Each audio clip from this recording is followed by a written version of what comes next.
Hey guys, tonight we begin with one of the strangest military decisions in ancient history. So before you get comfortable, take a moment to like the video and subscribe, but only if you genuinely enjoy what I do here. And let me know in the comments where you're tuning in from and what time it is for you. I always love seeing how far these stories travel. Now, dim the lights, maybe turn on a fan for that soft background hum, and let's ease into tonight's journey together. In the year 52 before Christ, Rome's conquest of Gaul ran into a problem. A big one. His name was Vercingetorix. Now Caesar had spent the previous several years doing what Roman generals did best, marching around Gaul with several legions and politely informing tribes that they now belonged to Rome. Some tribes resisted and lost. Some surrendered early and lived slightly longer, and many decided that arguing with men carrying large rectangular shields and very sharp discipline was not worth the effort. So overall, things had been going well. Then Vercingetorix showed up. He was a noble from the Arverni tribe, young, ambitious, and dangerously good at convincing other tribes to cooperate. Which, from the Roman point of view, was extremely rude, because the Gauls usually fought each other almost as often as they fought Rome. Divide and conquer works wonderfully when the dividing part happens naturally, but Vercingetorix ruined that system. Instead of competing with neighbouring tribes, he convinced them to unite against the Romans. Suddenly Gaul wasn't a collection of small problems anymore. It was one large, very motivated problem. And he had another idea that Caesar found deeply annoying. Instead of fighting Roman legions in open battle, Vercingetorix adopted a scorched earth strategy. Villages were burned before the Romans arrived, food supplies destroyed, fields emptied. In other words, if Caesar wanted dinner, he was going to have to bring it with him. This strategy was extremely effective and extremely frustrating. Roman armies were tough, disciplined, and very good at stabbing people in formation. But even the best legionary cannot eat a sword. So for a while, Vercingetorix successfully slowed the Roman advance. The countryside became hostile, empty, and very uncooperative. But then he made a decision that would become famous. He withdrew his army into the fortified hilltop settlement of Alesia. From a defensive perspective, it looked perfect. The town sat on a plateau surrounded by valleys and steep slopes. Natural terrain protected it on nearly every side. Strong walls guarded the entrance. To the Gauls, it looked like a safe stronghold. To Caesar, it looked like a container, and Caesar had a habit of building very effective lids. Now, if you're a Roman general staring at a fortified hilltop city full of rebellious Gauls, you have a few obvious options. You can attack the walls, you can try to storm the gates, or you can stand outside, sigh heavily, and begin a massive construction project. Caesar chose option 3, because here's the thing about attacking fortresses in the ancient world. It's messy. You lose a lot of soldiers, ladders get pushed over, rocks get dropped on your head, and suddenly your glorious campaign turns into a very expensive disaster. Caesar preferred efficiency. So instead of attacking Alesia, he decided to trap it. The plan was simple in theory. Surround the entire hilltop settlement with fortifications so no one could get in or out. Once the Gauls ran out of food, they would either surrender or try to break out. And when they tried to break out, the Romans would be waiting. This type of siege tactic is called circumvallation, a fancy Latin word meaning, we are building a wall around you, and you are now our problem. And the Roman army was exceptionally good at building things. Roman soldiers were not just fighters. They were engineers, labourers, carpenters, trench diggers, and part-time architects. Every legionary carried tools along with weapons, which meant when Caesar said, "Let's build 18 kilometres of fortifications," nobody asked follow-up questions. They just started digging. First came the trenches. 2 massive ditches were dug around the entire hill, each several metres wide and deep. One of them was even filled with water diverted from nearby rivers. Because if someone tries to charge you, it's helpful if they first have to swim. Behind the trenches came earthen ramparts, reinforced with wooden palisades. Watchtowers were placed at regular intervals so Roman soldiers could monitor the entire perimeter.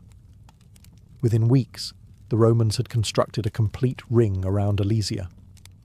Inside the city, Vercingetorix and his warriors watched thousands of Roman soldiers calmly building what was essentially a giant cage. And the worst part? They were doing it with remarkable efficiency. No panic, no rushing, just disciplined soldiers digging trenches, raising towers, and quietly surrounding the hill. From the Gauls' perspective, it must have been deeply unsettling, because nothing is quite as terrifying as an enemy who shows up and starts building infrastructure around you. And unfortunately, for Vercingetorix, Caesar was only getting started. By the time the Romans finished the first line of fortifications, Alesia was no longer just a hilltop fortress. It was a hilltop fortress inside a Roman construction project.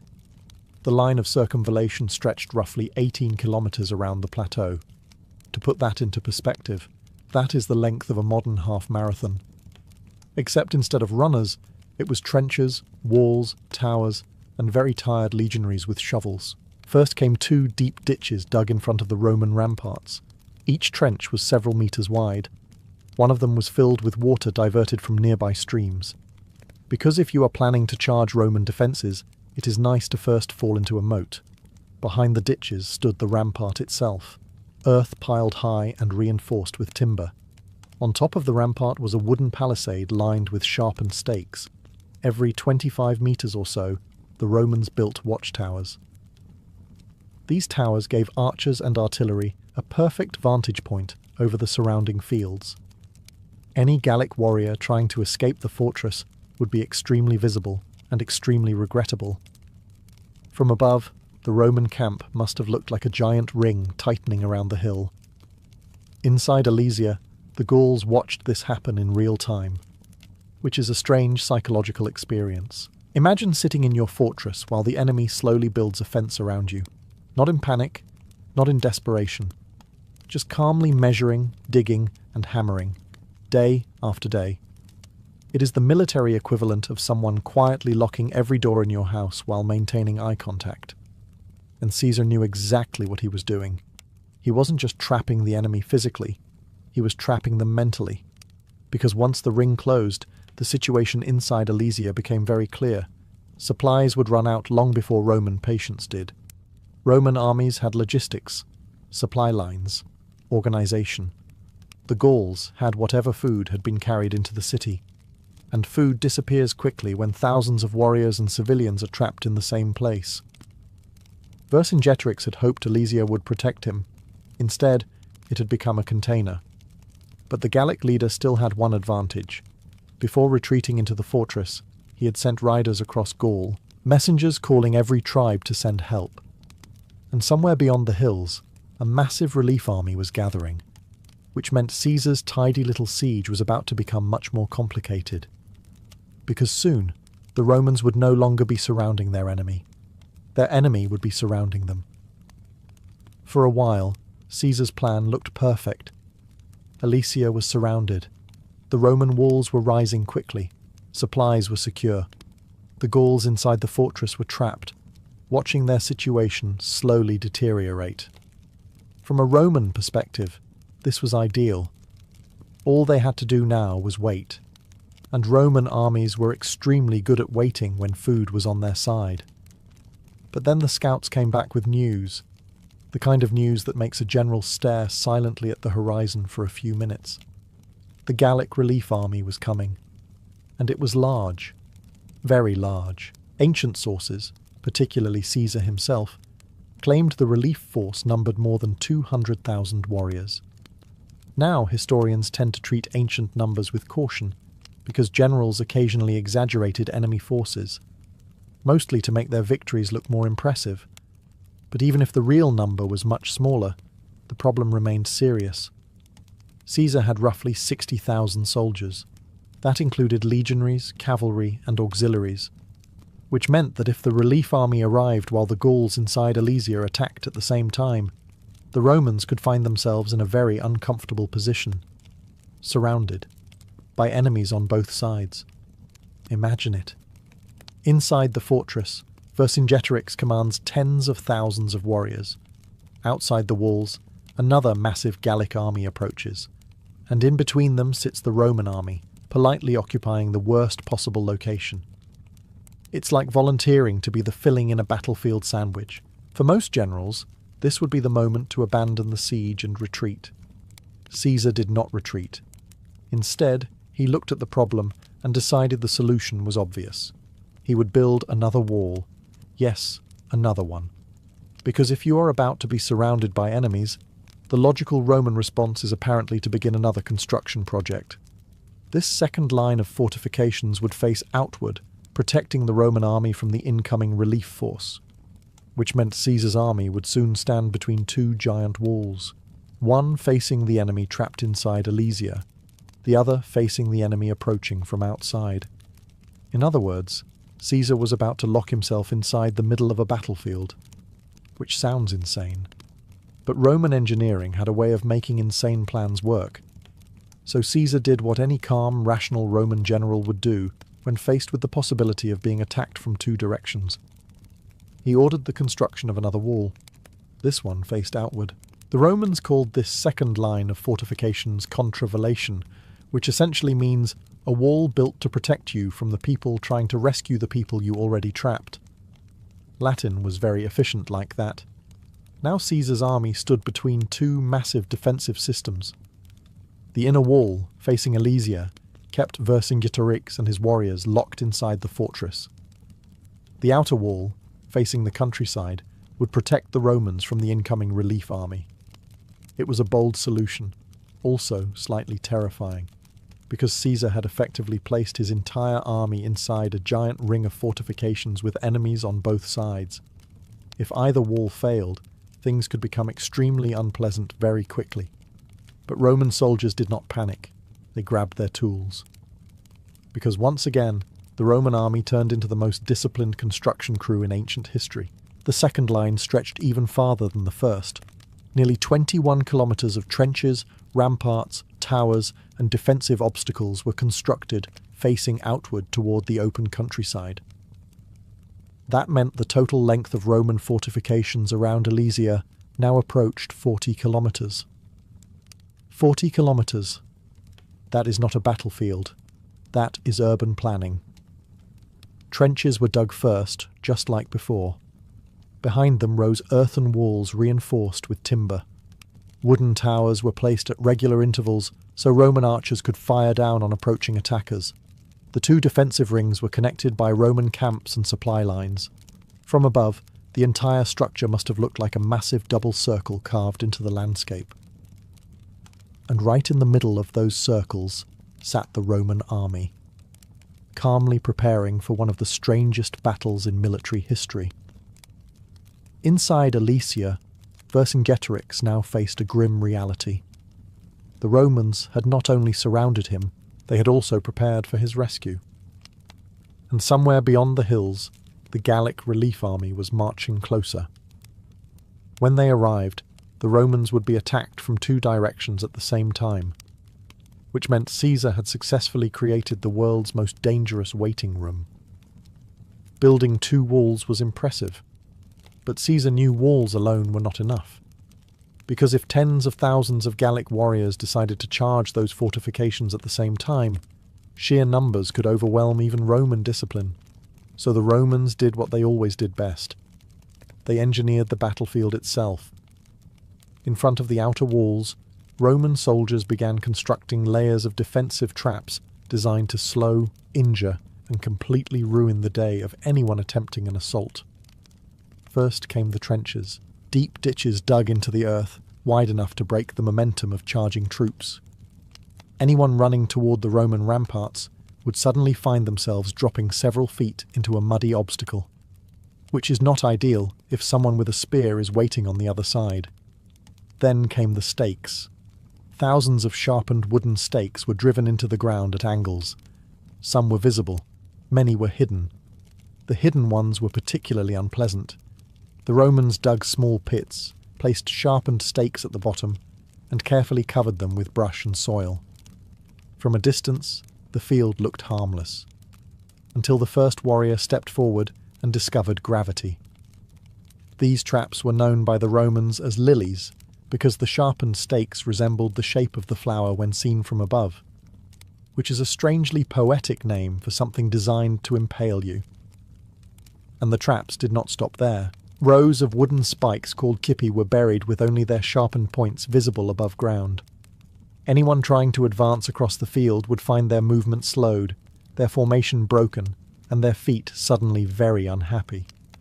The goal was not just to stop attackers, it was to create chaos, because once an army loses its formation, discipline collapses quickly. Behind these obstacles stood the Roman ramparts and towers, filled with archers, slingers, and artillery. So by the time an attacker reached the wall, he would already have fallen into trenches, stepped on hidden spikes, tripped over sharpened stakes, and been shot at repeatedly. In other words, the Romans had transformed the landscape into something less like a battlefield, and more like a very large obstacle course designed by people who disliked invaders. It was brutal, it was methodical, and it meant that when the Gallic relief army finally arrived, they would not just face Roman soldiers, they would face Roman engineering, which was sometimes even worse. While the Romans were busy turning the countryside into the world's most aggressive construction site, life inside Alesia was becoming increasingly unpleasant, because sieges have a very predictable timeline. First comes confidence, then comes waiting, then comes hunger. When Vercingetorix and his army first withdrew into the fortress, the plan seemed reasonable. The hilltop position was strong.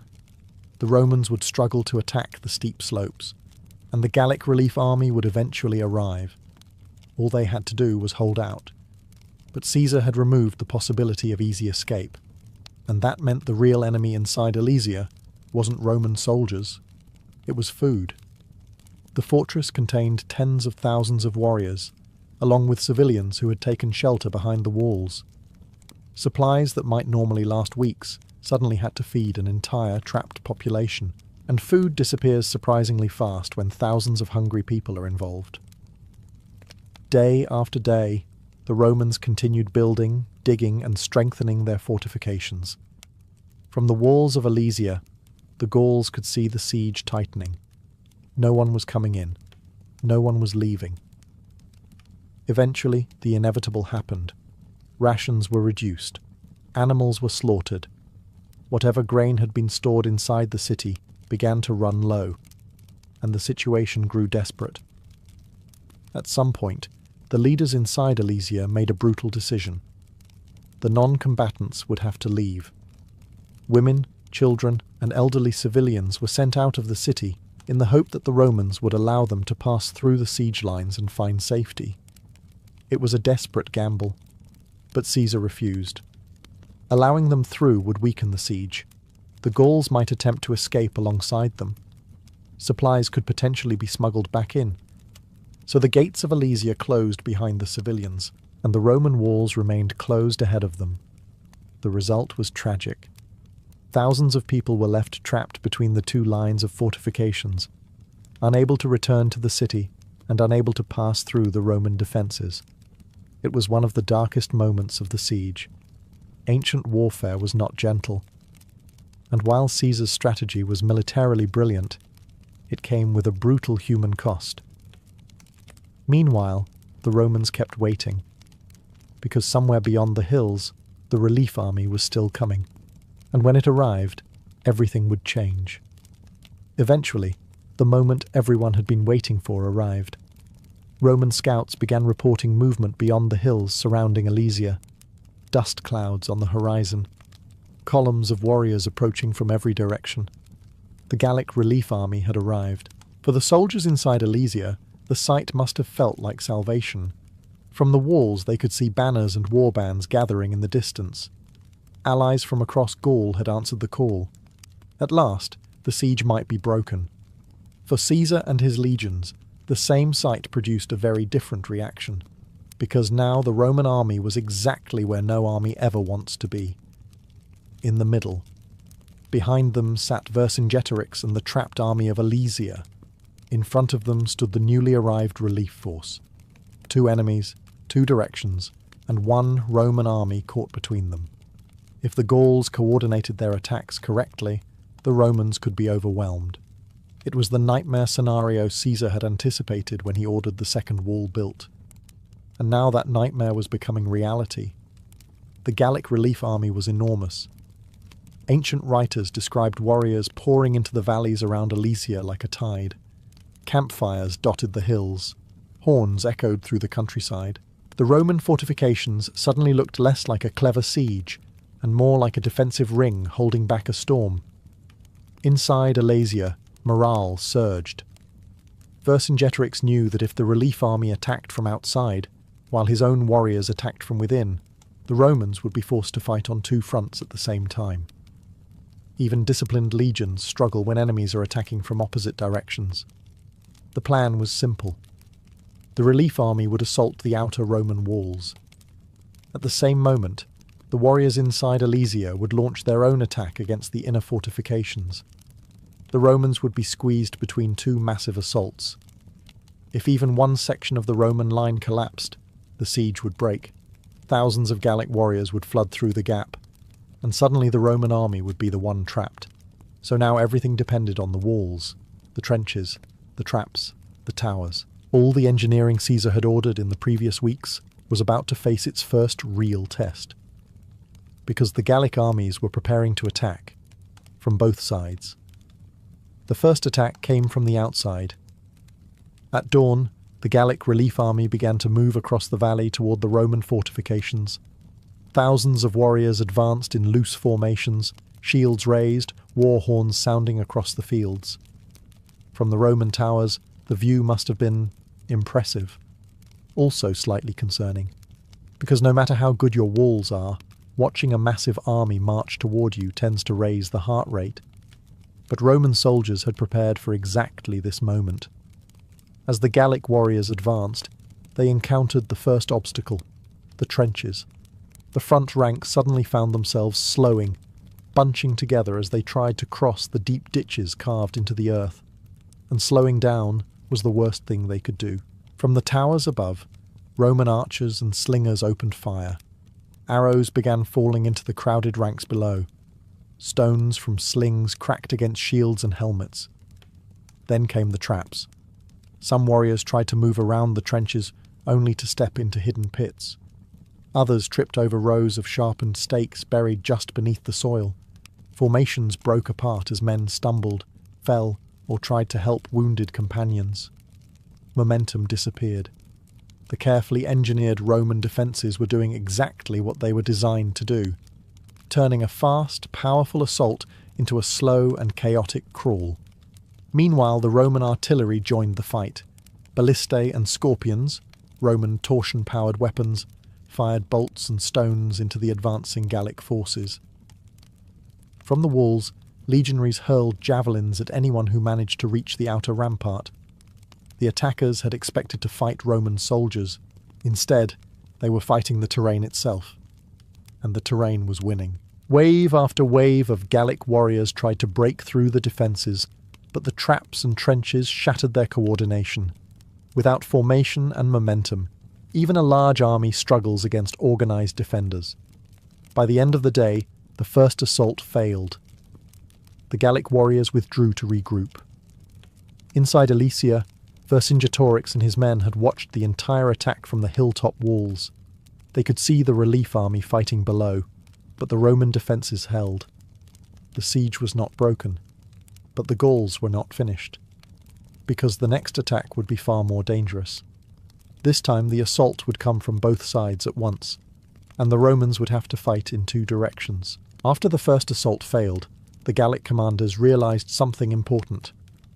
Charging Roman fortifications one army at a time was not going to work. The Romans were too disciplined, the defences too well built, and the traps too effective. Even a large force struggled when it had to cross trenches, spikes, and pits while being shot at from towers. So the Gauls changed their strategy. Instead of attacking separately, they would attack together, at the same time, from both sides. The relief army outside Alesia would launch another assault against the outer Roman wall, while Vercingetorix and his warriors inside the fortress would attack the inner fortifications. For the Romans, this was the scenario they had feared from the beginning. Two enemies, two directions, one very long defensive line. When the attack began, the battlefield exploded into chaos. Outside the walls, thousands of Gallic warriors surged forward again, shouting war cries as they crossed the valleys toward the Roman defences. Inside Alesia, Vercingetorix ordered his own warriors to attack. Suddenly, Roman soldiers stationed along the inner wall found themselves under assault from the trapped army they had been besieging. At the same time, soldiers along the outer wall were fighting the relief force. Roman legionaries now had to defend both directions. Imagine standing on a defensive wall while enemies charged toward you from the front, and hearing another army shouting behind you. It was exhausting and dangerous. Commanders raced along the lines directing reinforcements to weak points. Horn signals echoed through the camps. Messengers sprinted between towers carrying urgent orders. Despite the pressure, Roman discipline held. Legionaries rotated positions. Units moved where they were needed most. Archers continued firing from towers while infantry held the ramparts. The fortifications helped enormously. Trenches slowed attackers outside. Walls and towers gave defenders protection. Even the traps in the fields continued to break up Gallic formations. But the sheer scale of the assault was overwhelming. For hours, the fighting continued. And gradually, one section of the Roman line began to struggle. Because the Gauls had found something Caesar had hoped they would miss. A weak point in the defences, and they were about to throw everything at it. For all their planning, Roman fortifications were still built on real terrain, and terrain has opinions. Around most of Alesia, the Romans had been able to construct deep trenches, strong ramparts, and carefully placed traps. But in one section of the battlefield, the landscape created a problem. A shallow valley cut through the Roman defensive line. It was difficult ground for fortifications. The slope was awkward. The trenches were harder to dig deeply. The wall itself was less imposing than in other sectors. From a distance, it looked like the best place to attack. The Gallic commanders noticed it. Soon, thousands of warriors from the relief army began concentrating in that area. Meanwhile, Vercingetorix inside Alesia ordered his own troops to prepare another assault. The plan was simple. Overwhelm that section of the Roman defences with sheer numbers. If they could break through the outer wall even briefly, the relief army could pour into the Roman camps. Once chaos spread among the legions, the warriors inside Alesia would rush out and join the fight. Suddenly the Romans would be the ones trapped.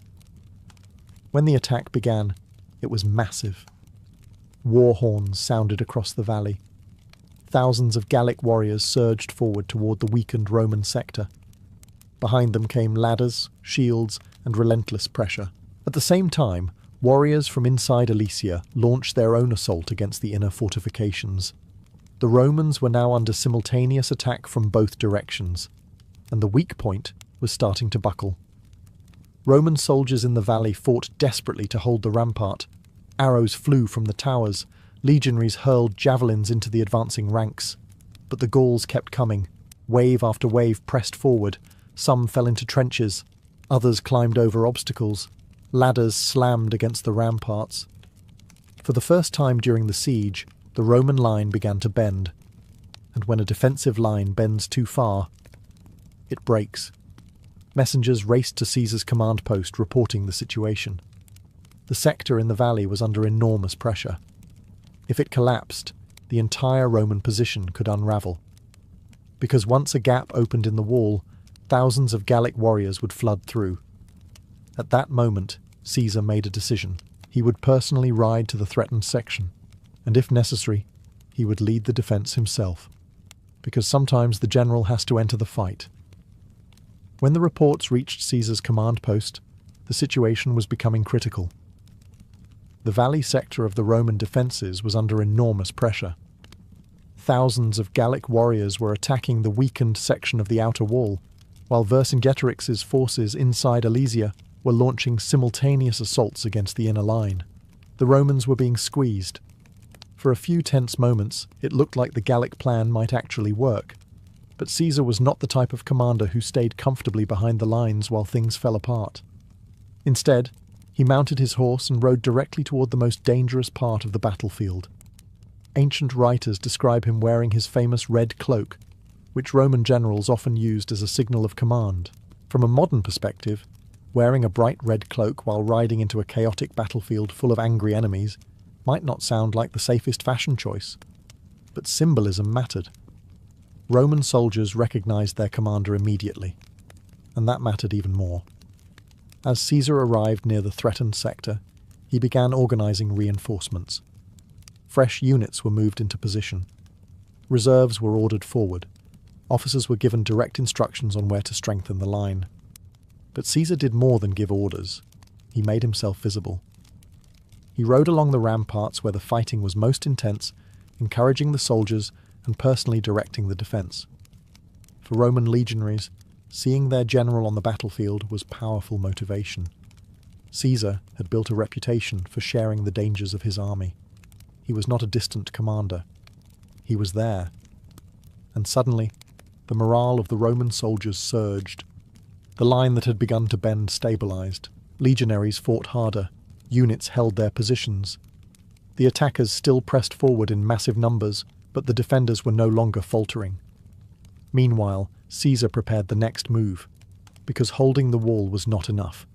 The relief army outside still had enormous numbers, and as long as they kept attacking, the Romans would remain under extreme pressure. To end the battle, Caesar needed to break the attackers themselves, and for that, he had one more card to play: the Roman cavalry. And when those horsemen moved, the balance of the entire battle would shift. By this point in the battle, the situation was hanging on a knife's edge. The Roman defences had barely held against the Gallic assault in the valley. Caesar's arrival had stabilised the line, but the pressure was still immense. Thousands of warriors were still pushing toward the ramparts, hoping that sheer numbers might finally break the Roman position. Caesar understood something critical. If the Gallic relief army continued attacking in waves, the Romans might eventually be worn down. So instead of waiting for the next assault, he decided to do something the Gauls were not expecting. He would attack them. Caesar gathered his cavalry units, which included Roman horsemen, as well as allied Germanic cavalry, who were known for their aggressive fighting style. While the infantry continued holding the walls, the cavalry moved quietly behind the Roman fortifications, preparing to ride around the battlefield. The plan was simple, but bold. Instead of meeting the Gallic army head-on, the cavalry would circle around and strike the enemy from the rear. In ancient warfare, this was devastating. Infantry formations depended on facing the enemy in front of them. Shields, weapons, and formations were designed for forward combat. When soldiers suddenly found attackers behind them, confusion spread quickly. And confusion in battle is extremely dangerous. At Caesar's signal, the cavalry surged forward. They rode out from behind the Roman lines, sweeping around the flanks of the Gallic relief army. Dust rose from the ground as the horsemen accelerated across the open fields. Then they struck. The Gallic warriors, who had been focused on the Roman walls, suddenly realized they were under attack from behind. The carefully coordinated assault began to unravel. Some warriors turned to face the cavalry. Others tried to continue attacking the walls. Units became disorganized as the battlefield filled with shouts, movement, and growing panic.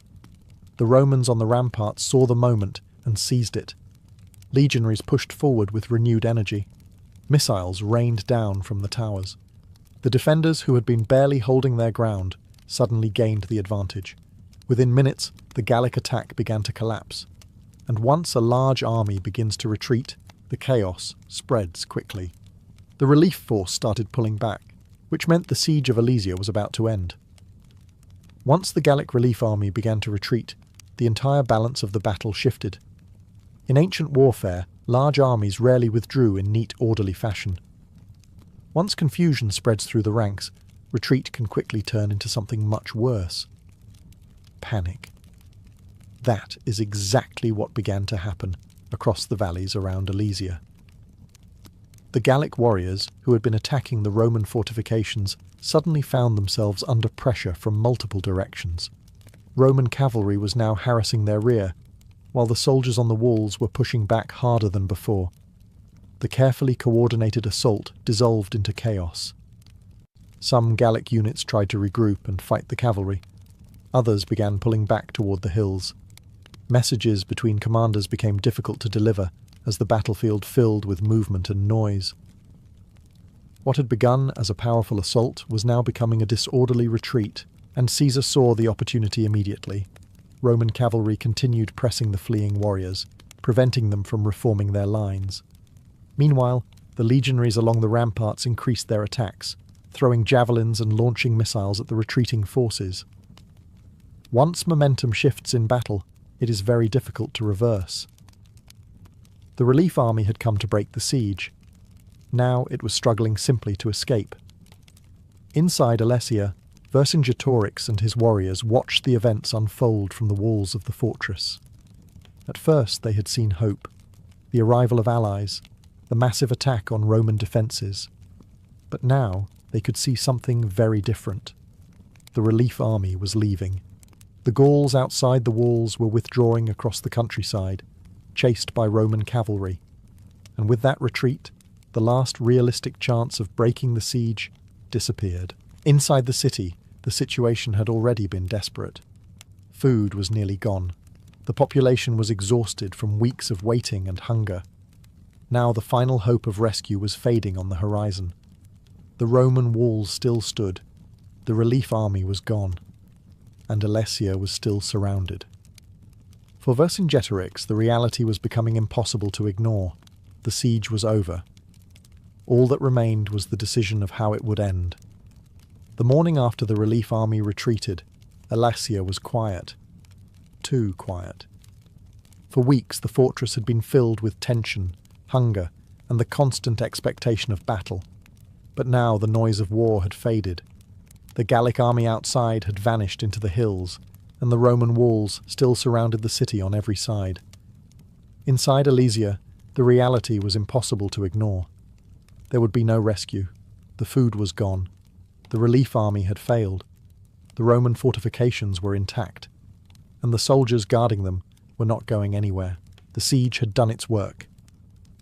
At this point, Vercingetorix made his final decision. Ancient writers describe the moment with a certain dramatic flair. According to tradition, the Gallic leader mounted his horse, put on his armour, and rode out of the gates of Alesia toward the Roman camp.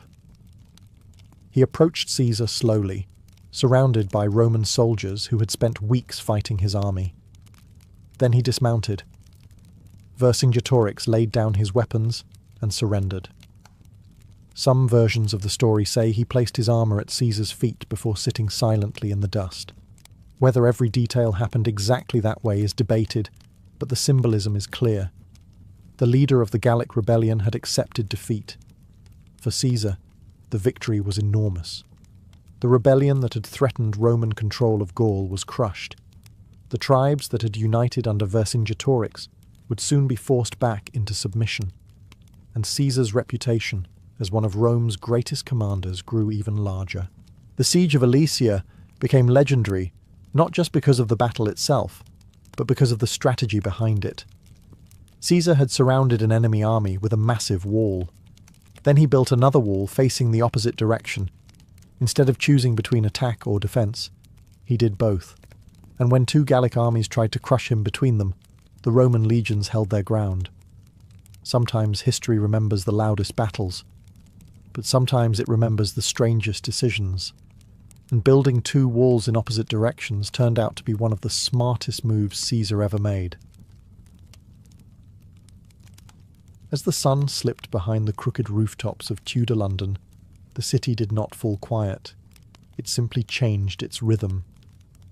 The merchants packed their stalls, church bells faded into the evening air, and another world slowly began to stir. Lanterns flickered to life along the streets, shadows stretched across narrow alleys, and doors of taverns and alehouses creaked open to welcome the night. London in the 16th century was a city that drank. Water was often unsafe, wine was expensive, and ale was the reliable middle ground. Brewed from barley and lightly fermented, it was consumed by nearly everyone: men, women, servants, labourers, and even children in weaker forms. By evening, Taverns became the natural gathering places where the city's many lives overlapped. Walk down almost any busy street, and you would eventually see the familiar wooden sign hanging over a doorway. Perhaps it showed a painted boar, a swan, or a crown. Literacy was not universal, so tavern signs relied on images rather than words. A traveller who could not read a single letter could still recognise the white hart or the red lion by its painted animal swinging gently in the wind. Inside, the atmosphere was thick with smoke and conversation. The hearth crackled, benches were packed shoulder to shoulder, and the air smelled of roasted meat, spilled ale, wet wool cloaks, and occasionally less pleasant things drifting in from the street. The lighting came mostly from candles and firelight, which meant the corners of the room often stayed conveniently dark, an ideal condition for quiet deals and whispered conversations. Taverns attracted a remarkable mixture of people. Sailors fresh from the Thames docks sat beside travelling merchants. Actors from nearby theatres, like those around Southwark, drank alongside pickpockets who were quietly studying the room. Sometimes even gentlemen or minor nobles slipped in, hoping to hear rumours, gamble, or simply escape the rigid expectations of court life for a few hours. In Tudor London, taverns were not just places to drink. They were the city's unofficial meeting halls. News travelled through them faster than official announcements. Gossip about the royal court could spread across the city in a single night, carried from table to table along with overflowing mugs of ale. And as the night deepened and the lantern light grew softer, the conversations often grew louder and far more dangerous. If you walked into a Tudor tavern expecting a long menu of drinks, you would be disappointed. The choices were simple, but they flowed endlessly. Ale was the star of the evening, and nearly everyone in London drank it daily. In fact, the city's relationship with ale was less a matter of pleasure and more a matter of survival. Water in Tudor London was unreliable at best. The Thames served as a dumping ground for waste, slaughterhouse runoff, and whatever else the growing city produced. Wells were not always clean either. Ale, however, went through the brewing process, which made it far safer to drink. As a result, people consumed it constantly, at breakfast, midday meals, and certainly in taverns after sunset. The ale itself was not quite what modern drinkers might expect. Most Tudor ale was relatively weak, sometimes called small ale, containing only a small amount of alcohol. It was cloudy, slightly sour, and often served in large wooden or pewter mugs. Stronger versions existed, of course, and those were the ones that caused the loud singing, heated arguments, and occasional fistfights later in the evening. Beer, interestingly enough, was considered something of a foreign newcomer during the early Tudor period. Unlike traditional English ale, beer used hops, which helped preserve it longer and gave it a sharper flavour. The technique had arrived from the Low Countries, brought by Dutch and Flemish brewers who settled in England. At first, many Londoners were suspicious of the drink. Some even claimed hops were unhealthy. Eventually, however, practicality won, and beer began to share the tavern tables with ale. Drinking in taverns followed its own social rituals. Customers rarely drank alone. Mugs were shared, rounds were offered, and refusing a drink could sometimes be seen as rude or suspicious. Taverns were social spaces where loyalty, friendship, and reputation were quietly tested with every raised cup. Food was also available, though it was usually simple. Bread, cheese, roasted meats, pies, and sometimes fish appeared on the tables. The goal was not culinary elegance, but stamina. A good meal allowed a person to keep drinking longer without collapsing onto the bench. As the evening progressed, the mugs were refilled again and again. The room grew warmer, the air thicker, and voices louder. Somewhere a group might begin singing a bawdy ballad, while another table argued loudly about politics, trade, or the latest rumour from the royal court. By this point in the night, the tavern was no longer just a place to drink. It had become a living stage where every guest played a role, and where the line between entertainment and trouble was dangerously thin. One of the most remarkable things about Tudor London taverns was not the ale or the smoky rooms. It was the people. Step through the low doorway of a busy alehouse, and you might find half the city gathered inside, all sitting within arm's reach of one another.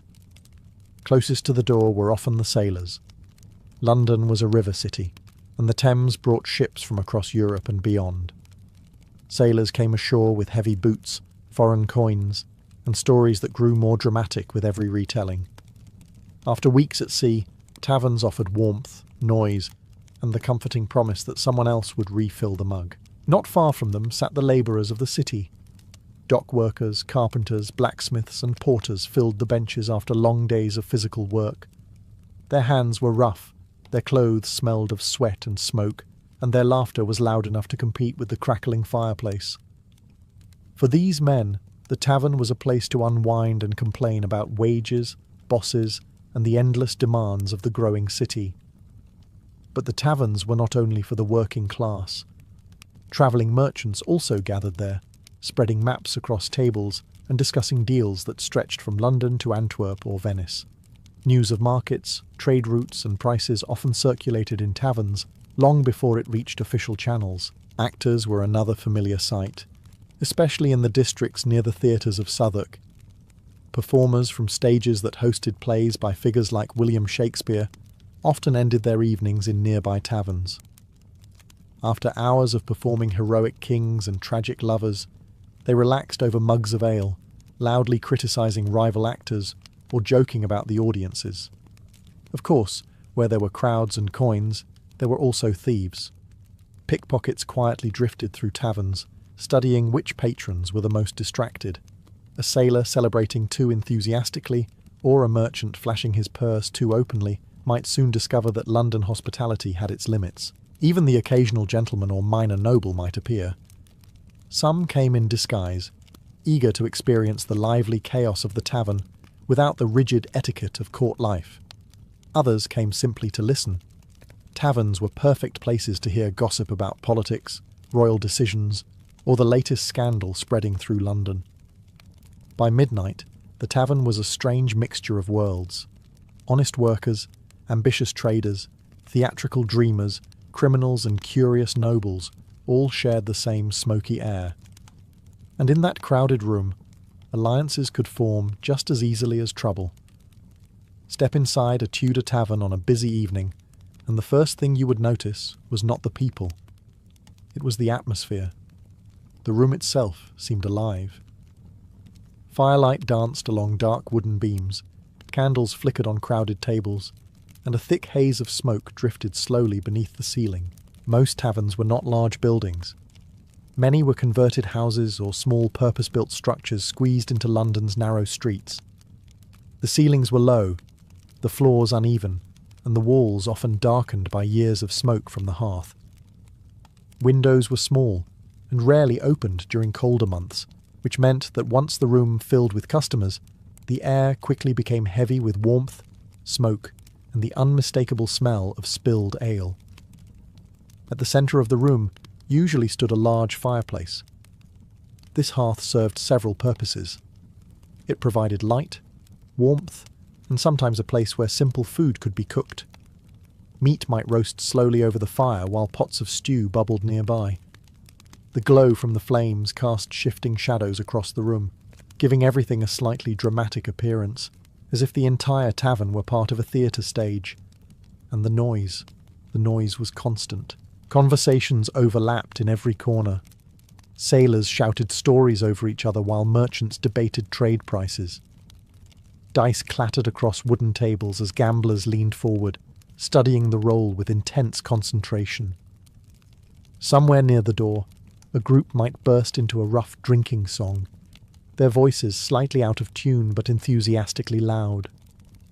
Occasionally someone produced a small instrument, a lute, a pipe, or a fiddle, and music filled the room. These impromptu performances were rarely polished, but that hardly mattered.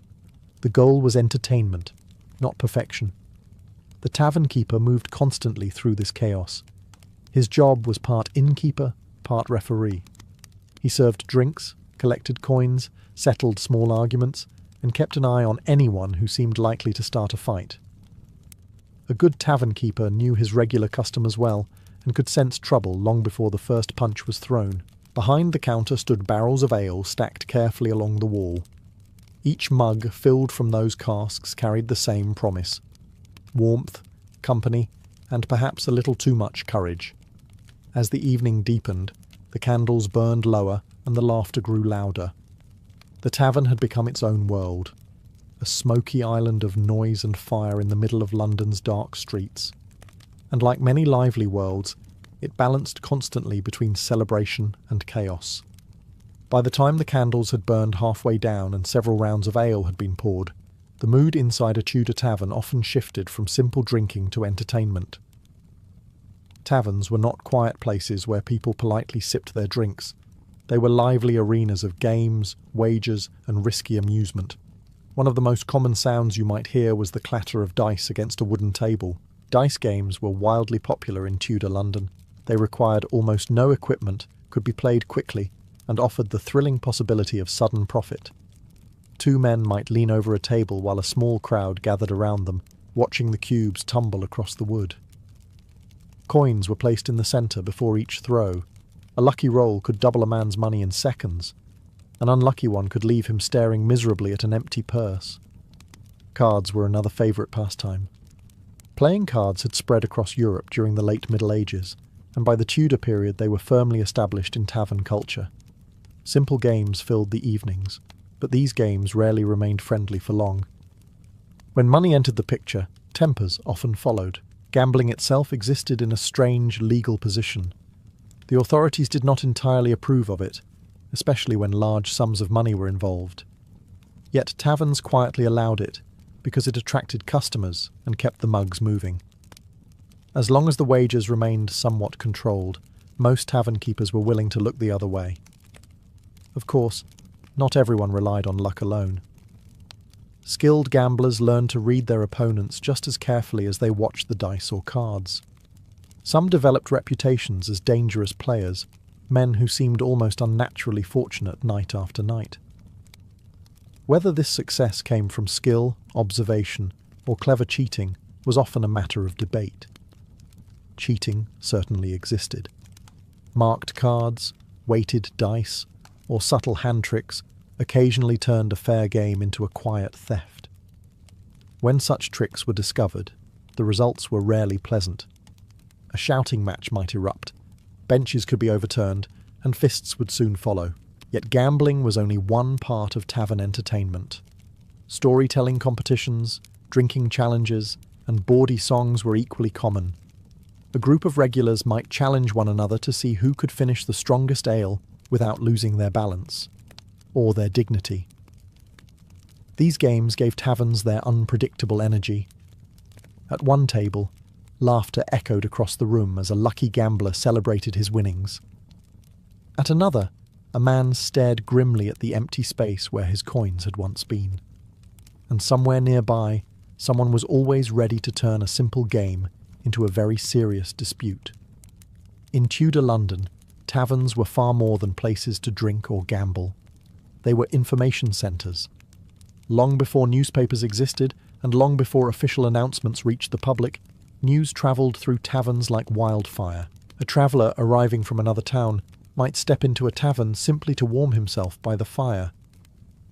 Within minutes, curious patrons would begin asking questions. What was happening on the roads? Were the harvests good? Had there been fighting anywhere? News passed from mouth to mouth, changing slightly with every retelling. Merchants were often the most valuable sources of information. Many travelled across England, or even across Europe, bringing stories of distant markets and political tensions. Over mugs of ale, they described trade routes, rising prices, and rumours from royal courts abroad. These conversations could shape business decisions across the city. But perhaps the most eagerly discussed topic in any Tudor tavern was the royal court. During the reign of rulers like Henry VIII and later Elizabeth I, England experienced dramatic political shifts.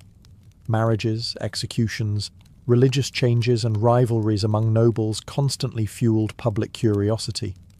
Londoners were hungry for gossip about what was happening behind palace walls, and taverns were the perfect place for such gossip to spread. One patron might claim that a powerful noble had fallen out of favour with the king. Another might whisper that a new alliance was forming in secret. Someone else might insist they had heard that the crown was planning new taxes or preparing for war. Most of these stories were unreliable. Some were wildly exaggerated. Others were entirely invented after a few too many drinks. Yet occasionally, hidden within the noise of rumours, a piece of genuine information emerged. Because of this, taverns sometimes attracted listeners who were far more interested in information than in ale. Government informants quietly visited certain establishments, pretending to be ordinary customers while carefully noting suspicious conversations. Political conspirators also used taverns as meeting places, knowing that a crowded room provided excellent cover for secret discussions. In such a noisy environment, two men leaning close together in a shadowy corner could discuss matters that might cost them their lives if discovered. To the casual observer, the tavern appeared to be a simple place of laughter and drinking. But beneath the cheerful chaos, words carried weight. A careless comment could spark a rumour that travelled across the city by morning. And sometimes those rumours could change the course of history. By the late 16th century, another lively group had begun filling the taverns of London each night. Actors, playwrights, musicians, and theatre workers. The districts south of the Thames, especially Southwark, had become home to some of England's first permanent playhouses. And wherever theatres appeared, taverns were never far behind. After performances ended, actors often walked directly from the stage to the nearest alehouse. The excitement of the evening did not simply vanish when the curtain fell. Instead, it moved across the street into smoky rooms filled with applause, laughter, and the occasional argument about who had delivered the best performance. Among the most famous figures connected to this world was William Shakespeare, whose plays were performed in London theatres such as the famous Globe Theatre. Actors from these stages were regular visitors to nearby taverns, where they relaxed after long hours under the public eye. These gatherings could become lively very quickly. Actors were natural storytellers, and taverns provided the perfect audience. A performer might stand on a bench and reenact a scene from the evening's play, exaggerating gestures and voices to make the room erupt with laughter. Others told stories about difficult audiences, forgotten lines, or costumes that had fallen apart mid-performance. Playwrights also joined these gatherings, listening carefully to reactions. Taverns offered a rare chance to hear what ordinary Londoners thought about the latest plays. If a joke from a performance had made the audience laugh, the writer would certainly hear about it again over ale. If a speech had bored the crowd, the criticism might be repeated just as loudly. Of course, the theatre world had its rivalries. Actors from competing companies sometimes crossed paths in the same tavern, and friendly debate could quickly turn into heated disagreement. Whose troupe was the best? Which playhouse had the finest actors? These questions were rarely settled calmly. Yet taverns were also places of creativity. New ideas for plays were sometimes born in these noisy rooms. A clever phrase overheard at a table, an unusual story told by a traveller, or even a dramatic tavern argument might later appear on stage in some altered form. In this way, the taverns of Tudor London quietly shaped the cultural life of the city. Between the clinking mugs and smoky candles, stories were constantly being created, and sometimes the line between the stage and the tavern became surprisingly thin. For all their laughter and storytelling, Tudor taverns also carried a reputation for danger. A room filled with alcohol, crowded benches, and strong personalities could easily slide from cheerful noise into outright chaos. Fights were perhaps the most common trouble. They rarely began with serious intent. More often it started with a careless insult, a disputed gambling result, or someone spilling a mug of ale onto the wrong person. A few heated words would be exchanged. Voices rose. Chairs scraped across the floor, and within moments, fists were flying. These brawls were usually messy rather than deadly. Punches landed wildly, benches tipped over, and nearby drinkers scrambled to protect their mugs from the commotion. Sometimes the tavern keeper and a few calmer patrons managed to separate the fighters before serious injuries occurred. Other times the struggle spilled out into the street, where it continued under the dim glow of lanterns. Weapons made these situations far more dangerous. Many men in Tudor London carried knives or short daggers. What began as a drunken argument could quickly become a violent confrontation if someone reached for a blade.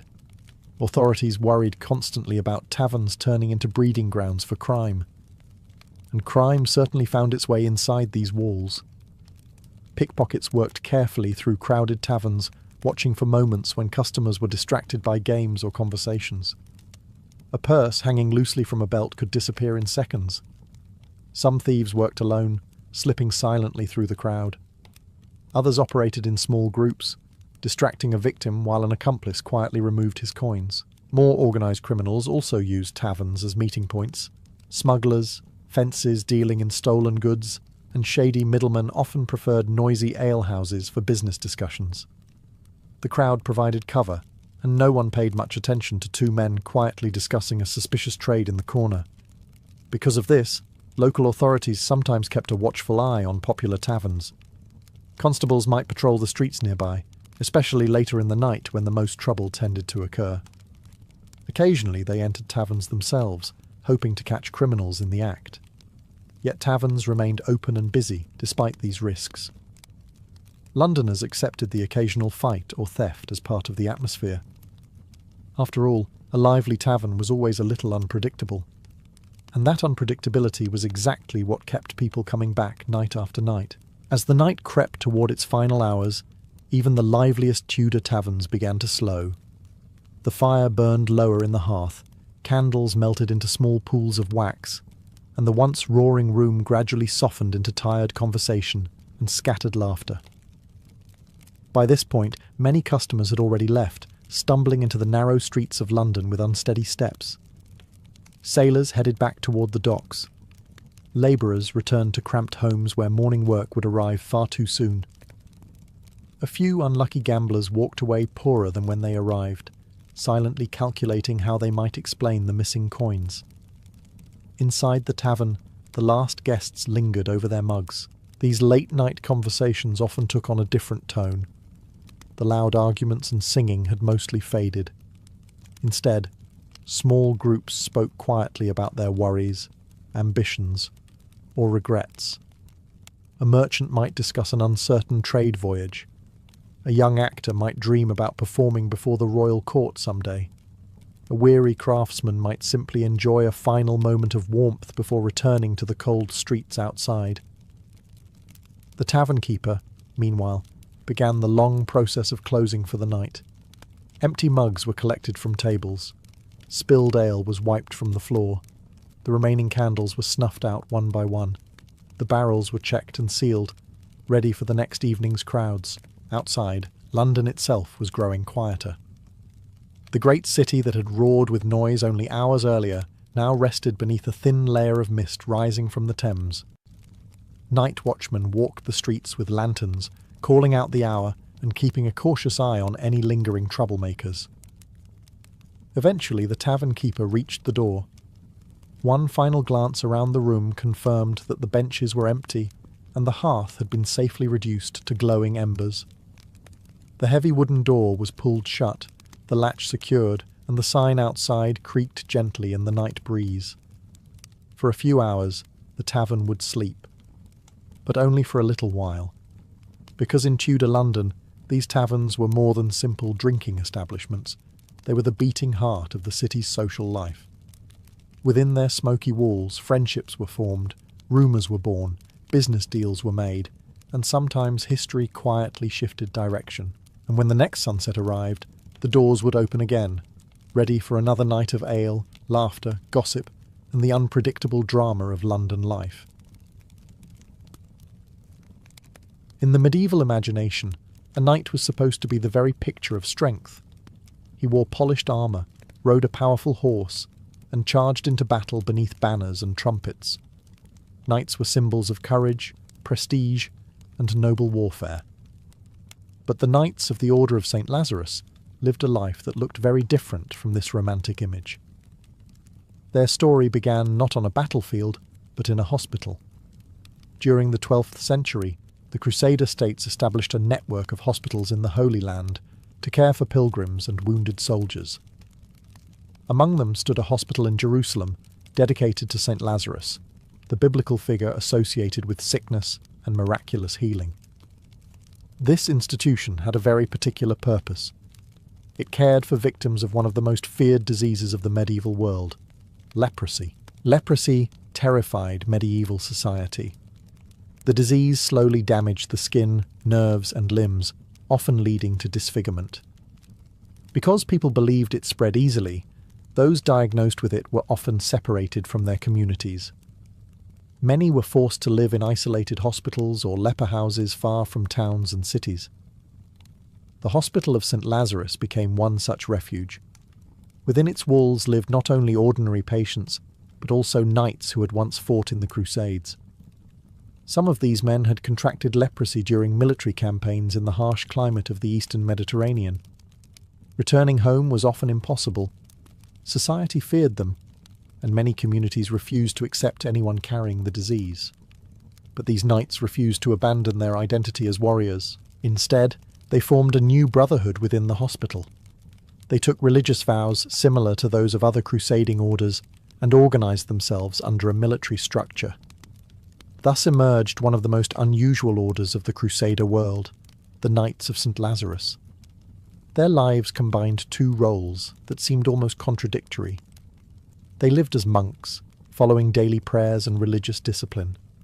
At the same time, they remained knights, training with weapons and preparing for battle when necessary. Yet their existence carried a heavy burden. Unlike other knights who gained glory in tournaments and crusades, these men lived under the shadow of disease. Their illness marked them as outsiders in medieval society.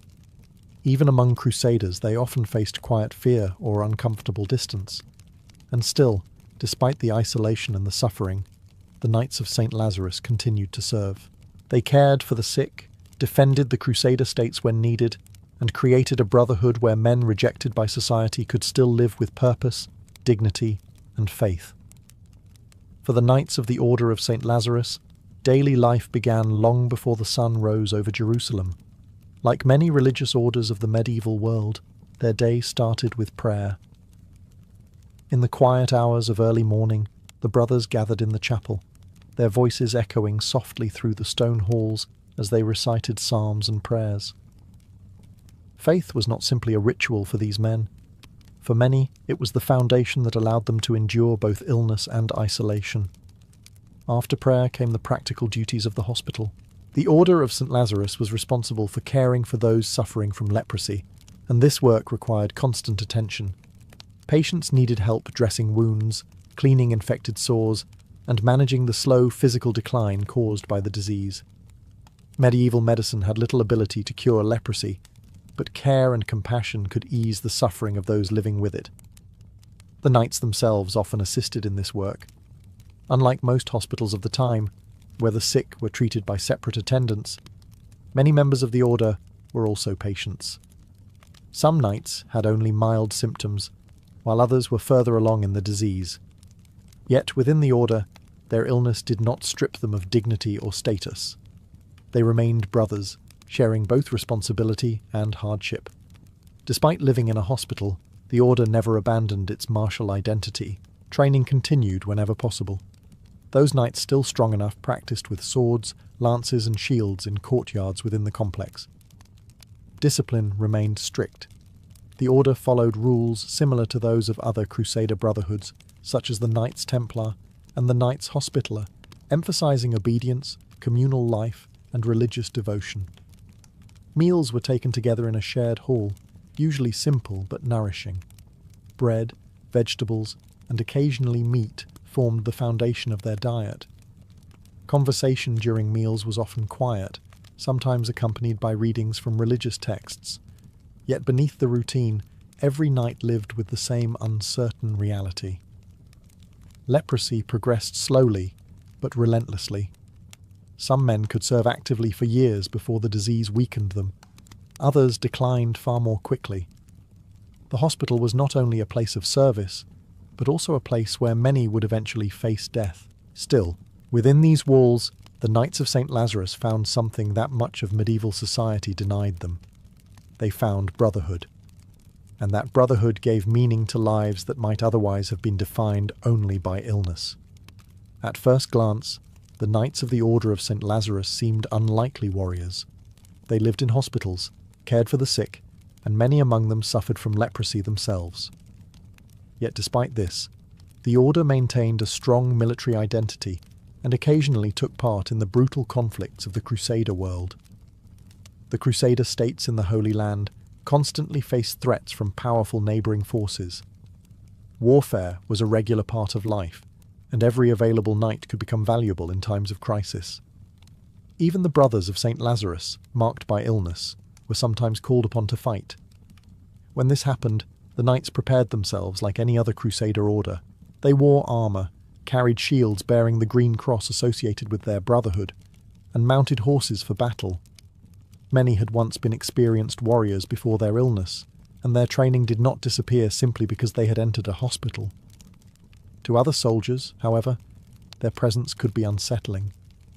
Leprosy carried enormous fear in medieval society. Some people believed it was a punishment from God, while others thought it spread easily through simple contact. Seeing knights marked by the disease riding into battle created a strange mixture of admiration and unease among their allies. Yet these men often fought with remarkable determination. For many members of the order, battle carried a certain tragic logic. Unlike other knights, they knew their lives would likely be shortened by illness. Because of this, they sometimes fought with a level of fearlessness that astonished their companions. The risks of war seemed less frightening when one was already living under the shadow of disease. One of the most dramatic moments involving the order occurred during the struggles of the Crusader states against the forces of Saladin in the late 12th century. During these turbulent years, the Knights of St. Lazarus joined other crusading forces in defending Christian territories. Their numbers were never large, but their reputation for courage grew steadily. Medieval chronicles sometimes described them as knights, who had already faced death and therefore fought without hesitation. Whether this was entirely true or partly romantic exaggeration is difficult to know. What is clear is that the order maintained its role as both caregivers and warriors. In the strange world of the Crusades, the Knights of St. Lazarus stood as a reminder that knighthood was not always defined by physical perfection. Sometimes it was defined by resilience. Even within the strange and complex world of the Crusader states, the Knights of the Order of St. Lazarus lived under a shadow that few others experienced. Leprosy was not simply a medical condition in the medieval world. It carried deep social stigma. People believed the disease could spread through touch, shared objects, or even proximity. Because of this fear, those who showed signs of the illness were often forced into isolation. Many lepers were required to live outside city walls or in special hospitals far from ordinary society. For the Knights of St. Lazarus, this meant living in a strange middle ground. They were still members of a respected religious order, yet they remained separated from much of the world around them. Even fellow crusaders sometimes kept their distance, unsure how dangerous the disease truly was. Visitors entering the hospital of St. Lazarus might notice this separation immediately. The buildings were often placed slightly apart from crowded areas. Patients and members of the order lived within the complex, rarely leaving except when necessary. Within these walls they formed their own small society, bound together by shared experience and mutual understanding. The isolation could be emotionally difficult. Many knights had once lived very different lives before joining the order. They had ridden across Europe, attended courts, and fought alongside other warriors.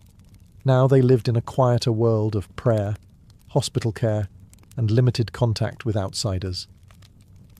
Letters from family members sometimes arrived from distant homelands, but visits were rare. Fear of infection discouraged most people from approaching the hospital too closely. Even when Knights of the Order travelled or joined military campaigns, their illness marked them in the eyes of others. Medieval documents suggest that some brothers of the Order wore distinctive clothing or crosses, identifying them as members of St. Lazarus. These symbols served both as a sign of religious identity and as a quiet warning that the wearer belonged to a community associated with disease. Yet within the order itself, the atmosphere was very different. Inside the walls of their hospital, the knights were not treated as outcasts. They were brothers, bound by vows and shared faith. Their illness did not erase their dignity or their purpose.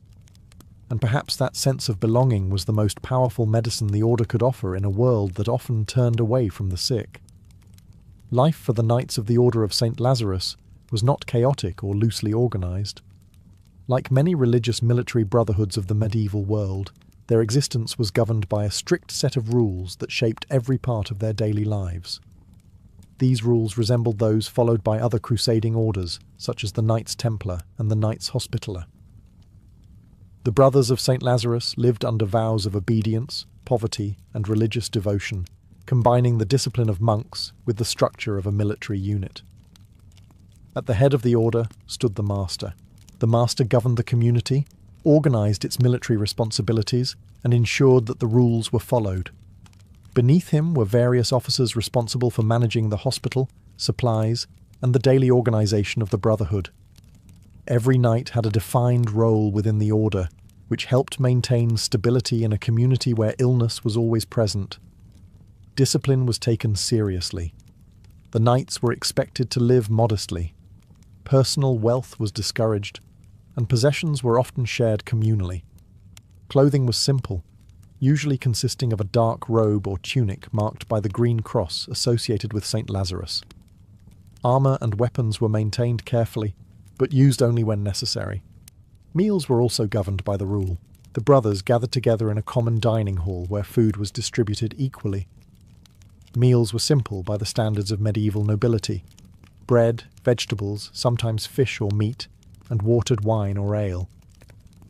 Silence was often observed while eating, broken only by readings from religious texts that reminded the knights of their spiritual duties. Prayer structured the day. Several times each day, the brothers assembled in the chapel to pray together. These moments reinforced the spiritual purpose of the order. Caring for the sick and living with illness were seen not merely as practical tasks, but as acts of devotion. Yet the rule also acknowledged the unique situation of the order. Unlike other religious communities, many of its members were physically weakened by disease. Duties were often adjusted depending on a brother's health. Those still strong enough might assist with training or defence. Others focused on hospital care or administrative work. Through this structured life, the order created stability in a world that could otherwise feel uncertain and fragile. The rule gave the knights something powerful, a sense that even in the presence of illness, their lives still followed a meaningful path. The world surrounding the Knights of the Order of St. Lazarus was rarely peaceful.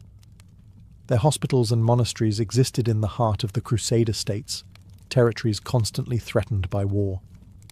For the Brothers of St. Lazarus, the distant sound of battle was never very far away. The Crusader kingdoms in the Holy Land had been founded after the First Crusade in the late 11th century. European knights carved out Christian states in cities like Jerusalem, Antioch, and Tripoli. But these territories were fragile. They were surrounded by powerful Muslim rulers who sought to reclaim the lands that Crusaders had taken. Because of this, warfare became a regular part of life. Military orders such as the Knights Templar and the Knights Hospitaller played crucial roles in defending these territories. They built fortresses, guarded roads, and fought in major battles across the region. The Knights of St. Lazarus existed alongside these more famous orders. Although their main mission focused on caring for the sick, they still belonged to the broader world of crusading knighthood. When danger threatened nearby settlements or Crusader armies required additional support, members of the order sometimes joined the fight. Yet their position in this world remained unusual. Unlike the Templars or Hospitallers, the Knights of St. Lazarus rarely commanded large forces or controlled powerful castles. Their numbers were smaller, and many of their members were already weakened by illness. This limited their ability to participate in large military campaigns. Still, the order was deeply connected to the events unfolding around them. When Crusader armies marched, news of battles quickly reached the hospitals of St. Lazarus. Victories brought relief and celebration. Defeats brought wounded soldiers, fear, and the grim knowledge that the fragile Crusader states might not survive much longer. One of the most dramatic turning points came during the rise of the powerful Muslim leader Saladin. His campaigns in the late 12th century gradually weakened the Crusader kingdoms and eventually led to the fall of Jerusalem in 1187. For the Knights of St. Lazarus, this moment was deeply significant. Their original hospital and headquarters were located in Jerusalem itself. When the city fell, the order faced the painful reality that the very place where their brotherhood had been born was now lost. And with that loss, their long struggle to survive in a changing world truly began. The year 1187 changed everything for the Knights of the Order of St. Lazarus, when the forces of Saladin defeated the Crusader army at the Battle of Hattin, and soon after captured Jerusalem. The entire structure of the Crusader states began to collapse. Cities that had once been strongholds of Crusader power suddenly faced a new political reality. For the Order of St. Lazarus, the fall of Jerusalem was especially devastating. The Hospital of St. Lazarus in the city had been the spiritual and administrative heart of the order. It was where the Brotherhood had first formed, where knights and patients lived together, and where their unique mission of care and service had developed. Losing Jerusalem meant losing their home. Many members of the order were forced to leave the city as the new rulers established control. The brothers who escaped joined the broader movement of crusaders retreating toward the remaining Christian strongholds along the Mediterranean coast. The order eventually relocated its headquarters to the city of Acre, which had become one of the most important crusader ports in the region. Acre served as a gateway between Europe and the remaining crusader territories. Ships arrived constantly, carrying pilgrims, merchants, soldiers, and supplies. For the Knights of St. Lazarus, this new location allowed them to continue their mission. Hospitals were re-established to care for the sick and wounded, arriving from both military campaigns and long sea voyages. Leprosy remained a constant presence in the medieval world, and the order continued to provide one of the few places where those suffering from the disease could find organized care. Yet the order's situation had become far more uncertain. The Crusader states were shrinking. One by one, cities and fortresses were lost. Each defeat meant fewer safe territories where Christian military orders could operate. The Brothers of St. Lazarus now lived in a world where survival depended on constant adaptation. Despite these challenges, the order endured. Knights still trained when possible. The hospital still cared for patients. The daily prayers continued to echo through the halls of their new headquarters. But everyone understood that the age of Crusader dominance in the Holy Land was fading, and the Knights of St. Lazarus would soon face an even greater test, one that would force them to leave the Crusader world behind entirely. By the late 13th century, the Crusader states had reached their final chapter. The fragile network of Christian cities along the eastern Mediterranean had been shrinking for decades, and the pressure from surrounding powers grew stronger every year. For the Knights of the Order of St. Lazarus, the situation became increasingly desperate. After relocating from Jerusalem to the port city of Acre, the order had managed to continue its work for several generations. Acre became the last major centre of Crusader power in the region. Pilgrims from Europe arrived there, merchants traded in its markets, and military orders maintained their headquarters within its walls. But even this final refuge could not last forever. In 1291, powerful armies from the Mamluk Sultanate launched a massive assault on the city. The Siege of Acre was one of the most dramatic and violent battles of the Crusader era. Towers collapsed under relentless attacks, streets filled with fighting, and thousands of defenders struggled desperately to hold the city's walls. Members of several military orders fought in the defence, including knights connected to the Order of St. Lazarus. Yet the outcome was inevitable. After weeks of brutal combat, Acre fell. The loss of the city effectively ended the Crusader presence in the Holy Land. Survivors fled by ship across the Mediterranean, carrying with them whatever relics, treasures, and memories they could save. For the Knights of St. Lazarus, this meant abandoning the lands where their order had first been born. the Brotherhood relocated to Europe, where they began establishing new centres of activity. France became particularly important for the Order, and one of their most notable properties was the commandery at Boigny, near Orléans. From there, the Order slowly reorganised itself in a completely different political and cultural environment. Their mission, however, remained familiar. They continued to care for those suffering from leprosy and other illnesses, maintaining hospitals and charitable institutions across parts of Europe. Although they were no longer fighting in crusader campaigns, the spirit of the Order survived through service and religious dedication. The transition was not easy. The loss of the Holy Land meant the end of the world that had originally shaped their identity. But the Knights of St. Lazarus had already endured isolation, illness, and exile before. And once again, they adapted. After leaving the Holy Land, the Knights of the Order of St. Lazarus entered a new phase of their long history. The dramatic age of crusader battles had ended, but the mission of the Order did not disappear with it. Instead, the Brotherhood slowly transformed. In Europe, the Order focused increasingly on its charitable and medical responsibilities. Hospitals connected to St. Lazarus continued to care for those suffering from leprosy and other chronic illnesses. At a time when many communities still feared the disease and often pushed patients into isolation, the Order offered a rare place where the sick could live with dignity and care. France became the centre of the Order's operations. One of its most important headquarters stood at Boigny near Orléans, where the Grand Master governed the Brotherhood and coordinated its charitable work.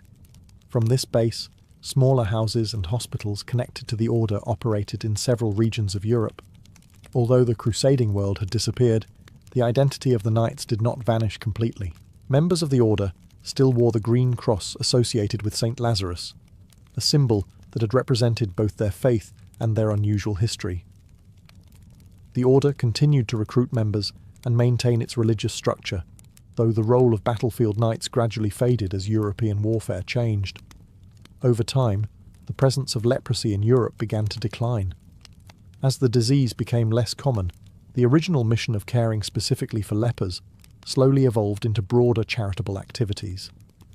Hospitals connected to the Order treated a wider range of illnesses, and some branches of the Brotherhood focused on religious and humanitarian work rather than military service. Yet the legacy of the Order remained unique. Few medieval organisations combined so many different roles. The Knights of St. Lazarus had been monks, caregivers and warriors at the same time. They had lived in hospitals, yet sometimes rode into battle. They had endured illness that pushed them to the margins of society, while still serving causes larger than themselves. In a world where disease often meant exile and despair, the Order created a community built on faith, discipline, and compassion.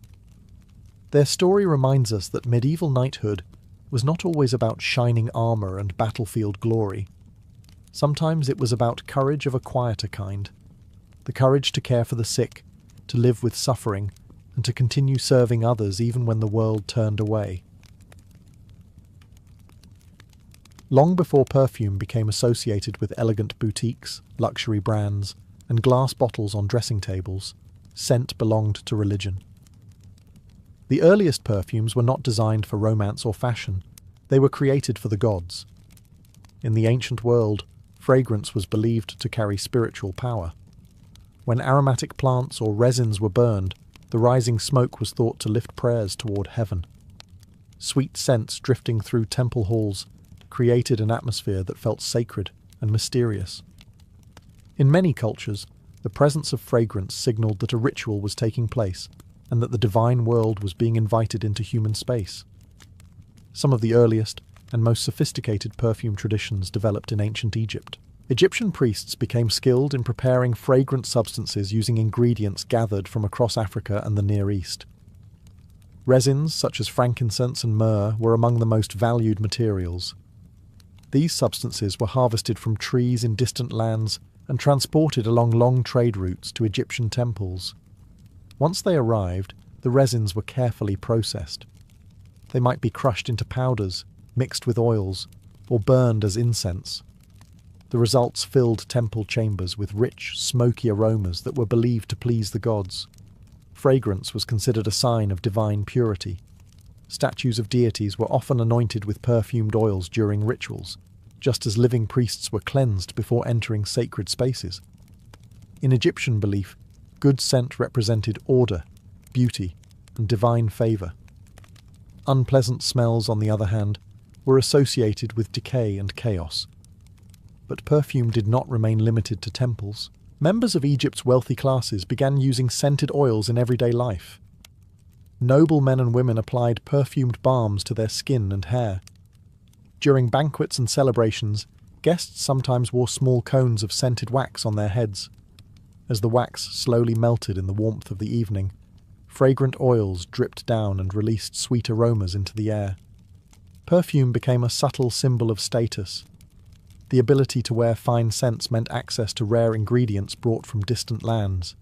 It signaled wealth, refinement, and connection to sacred traditions. From these early beginnings in temple rituals and royal courts, perfume began its long journey through human history. What started as a sacred offering to the gods would eventually become something much more personal, a way for individuals to shape how the world experienced them, through scent. As the use of perfume spread beyond Egyptian temples and royal banquets, other ancient civilizations quickly embraced the power of scent. Fragrance was no longer just a sacred offering to the gods. It became a symbol of refinement, luxury, and personal identity. Among the cultures that eagerly adopted perfume were the ancient Greeks. Greek society placed great value on beauty and physical care, and scented oils became an important part of daily life. Athletes rubbed fragrant oils onto their bodies before competitions, believing the scents enhanced both appearance and confidence. Wealthy citizens often visited special shops where perfumers blended oils infused with flowers, herbs, and spices. Perfume bottles themselves became works of art. Greek craftsmen produced delicate ceramic containers called alabastrons and araballoi, small vessels designed specifically to hold scented oils.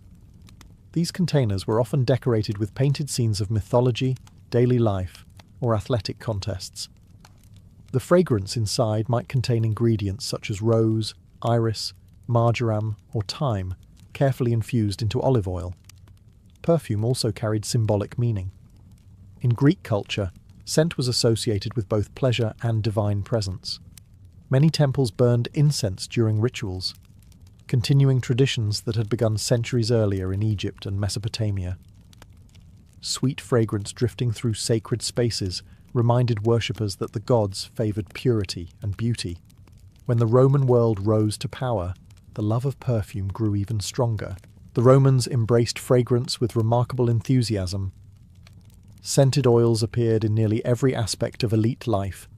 Wealthy Romans perfumed their bodies, their clothing, and even the walls of their homes. During large banquets, hosts sometimes filled rooms with incense or sprinkled guests with fragrant water. Perfume became an unmistakable sign of status. Trade routes expanded to meet this growing demand. Exotic ingredients arrived from distant regions of the empire and beyond. Cinnamon and cassia travelled from Asia, frankincense came from southern Arabia, and rare flowers were cultivated specifically for perfumery.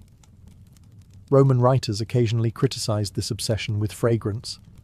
Some moralists complained that excessive perfume reflected decadence and luxury gone too far. Yet criticism did little to slow the trend. By the height of the Roman Empire, perfume had become deeply woven into daily life. It accompanied religious rituals, social gatherings, athletic competitions, and even funerals. Fragrance had evolved from sacred smoke in ancient temples into something more complex, a marker of culture, wealth, and personal expression. While perfume flourished in the Mediterranean world, some of the most important developments in the history of fragrance were happening farther east. In regions stretching from Persia to the Arabian Peninsula and into India, perfume became both a scientific craft and a powerful symbol of culture. The Middle East, in particular, became a centre of innovation for perfumery. Arab traders controlled vast networks of trade routes that connected Africa, India, and the Mediterranean. Through these routes came rare aromatic ingredients that were prized throughout the ancient and medieval world. Frankincense, myrrh, sandalwood, musk, and ambergris travelled thousands of kilometres before reaching bustling markets where perfumers experimented with new combinations. In cities such as Baghdad and Damascus, fragrance became deeply woven into daily life. Markets filled with perfume sellers offered oils, incense, and aromatic powders. The scent of rosewater drifted through courtyards, while merchants displayed glass bottles filled with precious oils.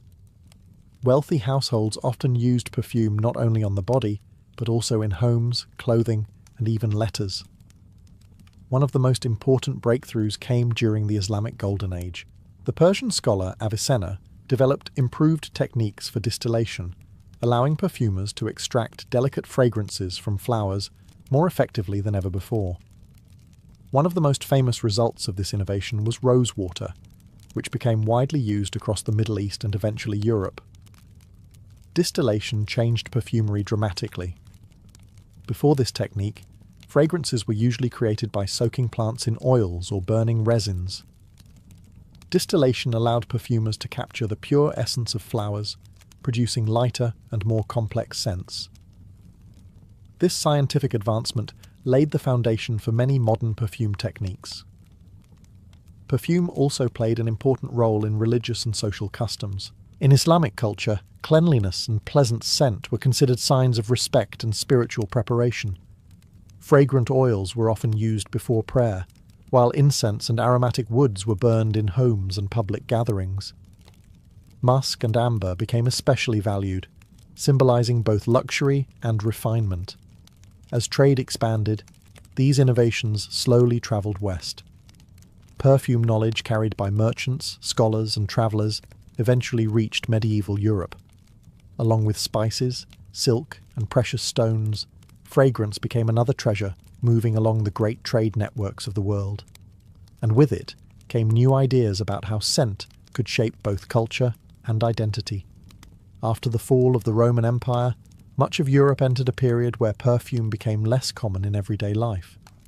Trade networks weakened, cities shrank, and many of the luxuries that had once circulated through Roman markets became harder to obtain, yet fragrance never completely disappeared. Instead, perfume survived mainly in religious settings and royal courts. In medieval churches, incense remained an essential part of worship. Clouds of fragrant smoke drifted through cathedral halls during ceremonies, symbolizing purification and the presence of the divine. Resins, such as frankincense and myrrh, were burned during Mass, continuing traditions that stretched back to ancient civilizations. Monasteries also played an important role in preserving knowledge about aromatic plants. Monks cultivated herb gardens where they grew lavender, rosemary, sage, and other fragrant herbs. These plants were used not only for scent, but also for medicinal remedies. Medieval medicine often relied on herbs and oils believed to purify the body or protect against illness. Perfume also served a very practical purpose during the Middle Ages. Cities in medieval Europe were crowded and often lacked modern sanitation. Streets could be filled with unpleasant smells from animals, waste, and overcrowded living conditions. Because of this, fragrant herbs and scented oils were sometimes used simply to mask strong odours. People carried small bundles of herbs called posies or pomanders, small containers filled with aromatic materials such as cloves, cinnamon, or dried flowers. These objects were believed to protect the wearer from disease, particularly during outbreaks of plague. During the Crusades, European knights and travellers encountered the advanced perfume traditions of the Middle East. Returning crusaders brought with them exotic spices, scented oils, and new techniques for preparing fragrances. These encounters helped reintroduce perfume into European culture. Gradually, perfume began appearing again in the courts of kings and queens. Nobles used scented oils on their clothing and gloves, while perfumed powders and waters became fashionable among the wealthy. The use of fragrance slowly transformed from a religious ritual into a symbol of refinement and status. By the late medieval period, perfume was once again becoming part of European life. What had survived quietly in monasteries and temples was now returning to palaces and aristocratic households. And soon, in the centuries that followed, perfume would evolve into something even more influential, a powerful tool of fashion and identity in the royal courts of Europe. By the time Europe entered the Renaissance, perfume was no longer just a religious tool or a simple way to mask unpleasant smells. It was becoming something more refined, more artistic, and far more fashionable. The renewed interest in science, beauty, and luxury during the Renaissance helped revive many ancient traditions, including the craft of perfumery. Trade across the Mediterranean expanded again, bringing aromatic materials into European markets. Spices and resins arrived from the Middle East and Asia, while flowers grown in European gardens provided new ingredients for perfumers experimenting with scents. Cities such as Venice and Florence became important centres for luxury goods, including perfumes and scented oils. In Renaissance Italy, fragrance became closely connected with personal appearance. Members of the aristocracy perfumed their gloves, clothing, and hair. Small bottles of scented oil appeared in dressing rooms, and perfumed powders were sometimes applied to the body. Fragrance had become an invisible accessory, a subtle way of projecting elegance and status. One of the figures often associated with spreading perfume culture through Europe was Catherine de' Medici. When she left Florence to marry the future French king in the 16th century, she reportedly brought with her a personal perfumer and a collection of scented formulas from Italy.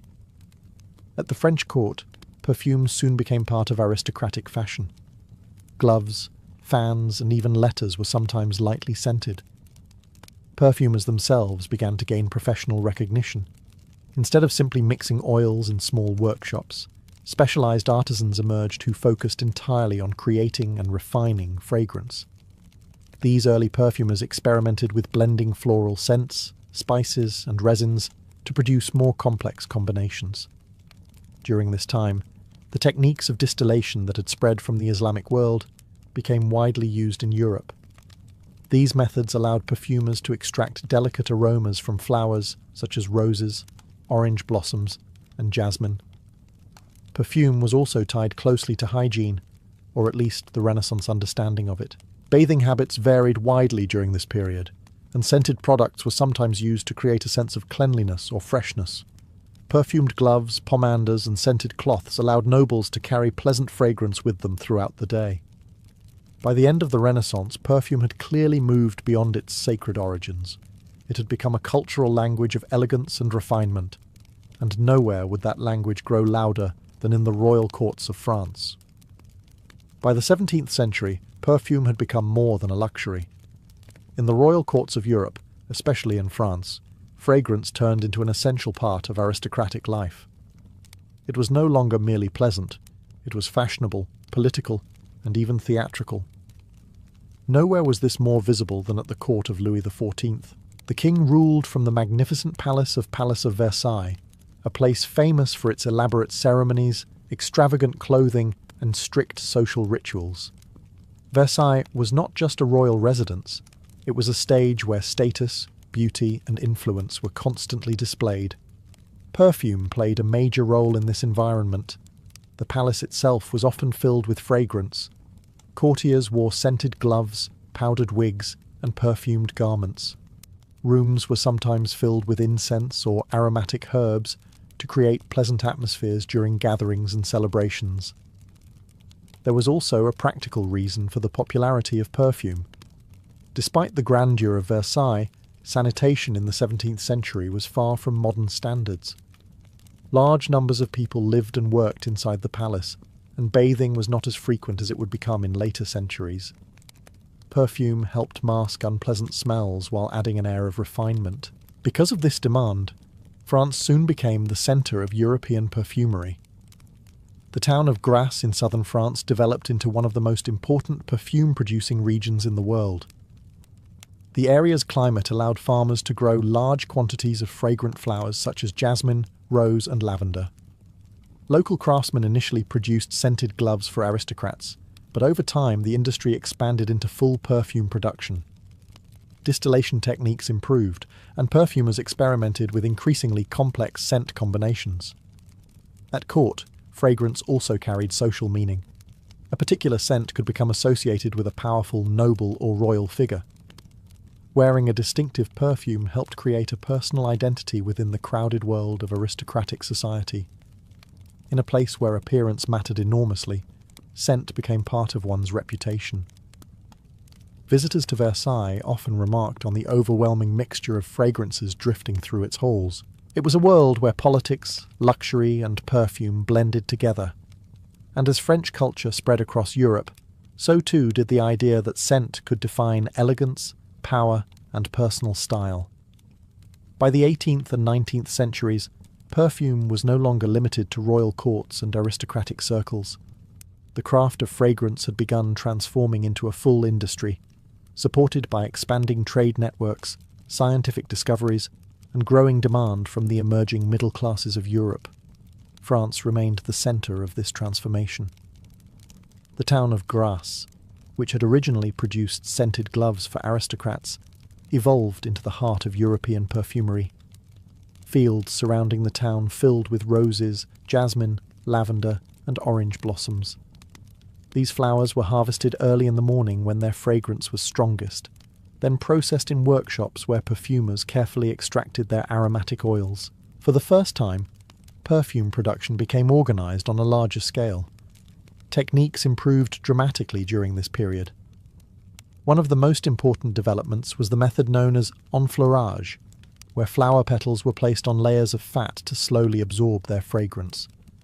The fat was later processed to extract concentrated scent. This allowed perfumers to capture delicate floral aromas that earlier methods had struggled to preserve. At the same time, distillation technology continued to improve. Perfumers could now isolate different aromatic compounds more precisely. This led to more sophisticated fragrances that combined dozens of ingredients. A perfume was no longer simply rose oil or lavender essence. It became a carefully layered composition of top notes, heart notes, and deeper base scents. Perfume also became increasingly commercial. Shops selling fragrances appeared in major European cities. Elegant bottles, decorative labels, and elaborate packaging turned perfume into a desirable luxury product.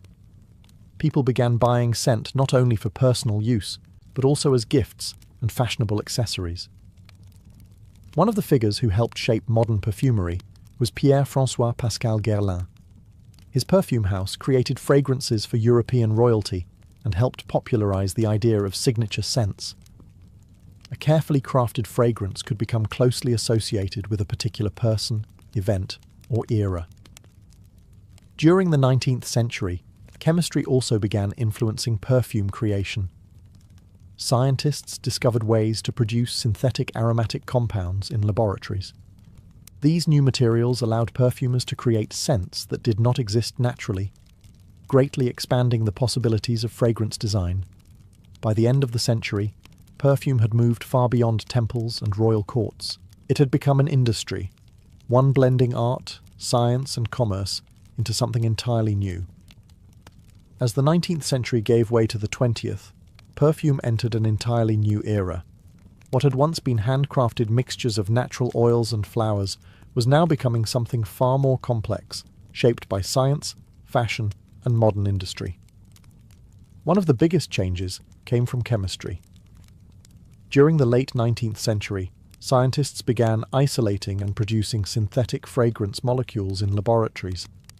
These compounds allowed perfumers to create scents that were impossible to obtain directly from nature. Some reproduced natural aromas more cheaply, while others introduced entirely new olfactory experiences that had never existed before. For perfumers, this opened an enormous creative playground. Instead of relying only on roses, lavender, or spices, they could experiment with a vast palette of ingredients. Fragrances became layered and structured, with carefully designed transitions between light opening notes, rich floral centers, and deeper lingering bases. Perfume was also becoming closely linked with modern fashion. In the early 20th century, designers began treating fragrance as an extension of personal style. Clothing defined how someone looked, while perfume defined how they were remembered. A signature scent could create an invisible identity that lingered even after a person had left the room. One of the most influential moments in this transformation came with the launch of a fragrance by the famous fashion designer Coco Chanel. Her perfume, Chanel No. 5, introduced in 1921, changed the perfume world forever. Instead of mimicking a single flower, it used a complex blend of natural and synthetic ingredients to create an abstract scent, something modern, mysterious, and distinctly different from traditional perfumes. The fragrance quickly became one of the most recognizable perfumes in history. Its success demonstrated that perfume could be more than a pleasant smell. It could be part of a brand, a cultural symbol, and a statement of identity. During the 20th century, perfume houses multiplied across Europe and beyond. Companies developed distinctive fragrances aimed at different audiences, occasions, and personalities. Advertising campaigns began to present perfume as something seductive, glamorous, and emotionally powerful. By this point, fragrance had travelled a remarkable path. What began as sacred smoke rising in ancient temples had evolved into a global industry that blended art, chemistry, and storytelling. And yet, the essence of perfume remained the same, an invisible force capable of shaping memory, mood, and identity. Today, perfume is everywhere. It lingers in department stores, floats through city streets, and rests quietly on dressing tables across the world. Yet despite its modern packaging and global industry, perfume still carries echoes of the ancient traditions that first gave it meaning. Scent remains one of the most powerful senses connected to human memory. A single fragrance can instantly transport someone back to a childhood home, a distant country, or a person long forgotten. Scientists have discovered that the brain processes smell very closely to areas associated with emotion and memory. Because of this, perfume often creates experiences that feel deeply personal and almost impossible to describe with words. This emotional power is one reason perfume continues to fascinate people. Modern perfumers treat fragrance almost like composers treat music. A perfume is built in layers, often described as notes. The top notes are the first scents a person notices, light and bright aromas that appear immediately after application. Beneath them lie the heart notes, the main character of the fragrance. Finally, the base notes linger the longest, forming the deep, lasting identity of the scent. Creating these combinations requires both science and artistry. Perfume houses experiment with hundreds of natural and synthetic ingredients. Some scents still come from traditional sources such as roses, jasmine, sandalwood, or citrus. Others are produced in laboratories, allowing perfumers to create aromas that nature alone could never provide. Cities like Grasse remain important centres of fragrance production, continuing traditions that stretch back centuries. Fields of flowers still bloom there each year, supplying perfumers with raw materials for some of the world's most famous scents. Yet perfume today is not only about luxury. Fragrance appears in soaps, candles, cosmetics, cleaning products, and countless everyday items. Scent shapes how homes smell, how stores attract customers, and how individuals express their personalities. Despite these modern uses, perfume still carries a hint of mystery. Just as ancient priests once filled temples with incense to honor their gods, people today use fragrance to create atmosphere, identity, and emotion. The materials may have changed, and the bottles may be more elegant, but the purpose remains surprisingly familiar. Perfume is an invisible language. Through scent, humans communicate beauty, memory, culture, and desire, without ever speaking a word.